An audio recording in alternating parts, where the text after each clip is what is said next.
Perfect participle का मतलब होता है हैविंग के साथ थर्ड फॉर्म। हैविंग के साथ थर्ड फॉर्म। हमारा एग्जामिनर क्या करता है, हैविंग के साथ फर्स्ट फॉर्म लिख के दे देता है, हैविंग के साथ आईएनजी लिख के दे देता है, हैविंग के साथ सेकंड फॉर्म लिख के दे देता है। बच्चे को ये पता होना चाहिए कि हैविंग के साथ इंग्लिश में एक ही वर्ब आती है हमेशा, कौन सी, थर्ड फॉर्म। आज तक अगर परफेक्ट पार्टिसिपल पेपर में आया है तो इसी तरीके से आया है, हैविंग टुक, हैविंग टेक, और बच्चे को कहना क्या है, हैविंग टुक नहीं, हैविंग टेकन। हैविंग टेकन होना चाहिए, ना टेक, ना टुक, ना टेकिंग, ना बीइंग टेकन, कुछ भी नहीं। हमेशा हैविंग के साथ सिर्फ और सिर्फ क्या होगा, थर्ड फॉर्म होगा। और जनरली परफेक्ट पार्टिसिपल का काम होता है एक काम खत्म होने के बाद दूसरा शुरू होता दिखाए। जैसे खाना खा के मैं संस्था पर आया, आपने ये सेंटेंस बनाना है तो उसमें जरूरत पड़ेगी having taken food I came to the institute. Having taken food, खाना खाते ही या खाना खाने के बाद मैं यहाँ पर आ गया।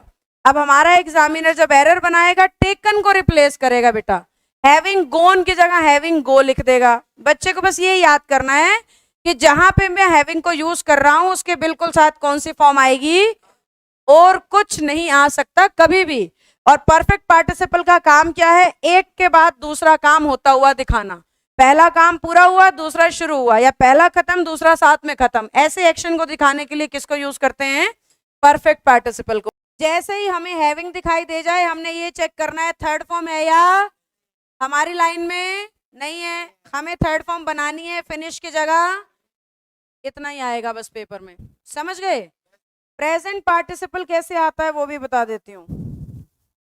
प्रेजेंट पार्टिसिपल का काम होता है किसी काम के होने का कारण दिखाना। कोई फेल हो गया क्योंकि पढ़ता नहीं था, कोई गिर गया क्योंकि ध्यान से चलता नहीं था, पापा ने मारा क्योंकि चोरी कर रहा था। तो ये जो क्योंकि के बाद बोल रही हूं ना, ये फीलिंग दिखाने का काम होता है किसका, प्रेजेंट पार्टिसिपल का। यानी इस काम के होने का कारण क्या है, उस कारण को एक्सप्रेस करेगा कौन, प्रेजेंट पार्टिसिपल। अब अपनी लाइन को पढ़ना जो मैंने मार्क कराई थी, carry a bag in his hand he slipped out unnoticed.